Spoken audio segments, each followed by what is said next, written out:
రోహన్ అనే చిన్న పిల్లవాడు ఉండేవాడు. ప్రతిరోజు ఫోన్‌తో, టాయ్స్‌తో చాలా బిజీగా ఉంటాడు. కానీ ఒక చిన్న విషయం మాత్రం మర్చిపోతూ ఉంటాడు. అదే హ్యాండ్ వాష్ చేసుకోవడం.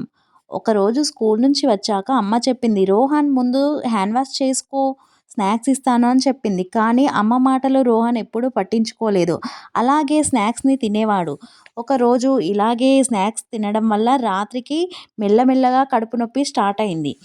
అది చాలా ఎక్కువగా అవ్వడంతో అమ్మ భయపడి డాక్టర్ దగ్గరికి తీసుకెళ్ళింది. డాక్టర్ నవ్వుతూ ఇలా అంది, "ఇదో పెద్ద ప్రాబ్లమ్ ఏం కాదు. కానీ ఒక అలవాటు చేంజ్ చేసుకుంటే రోహన్ ఇలా ఏడుస్తూ నా దగ్గరికి వచ్చేవాడు కాదు" అని చెప్పింది. డాక్టర్ అన్న మాటలు రోహన్‌కి చాలా డీప్‌గా గుచ్చుకున్నాయి. ఆ చిన్న అలవాటు ఎంత పెద్ద ఎఫెక్ట్ చేస్తుందో అప్పుడు రోహన్ తెలుసుకున్నాడు. అప్పుడు అమ్మ దగ్గరికి వెళ్లి, "ఇప్పటి నుండి రోజు హ్యాండ్ వాష్ చేసుకుంటాను అమ్మా" అని చెప్పాడు. ఆ రోజు నుండి రోహన్‌కి ఒక కొత్త హ్యాబిట్ అలవాటైపోయింది. Moral: small mistake, small lesson కానీ లైఫ్‌లో బిగ్ చేంజ్ చేస్తుంది.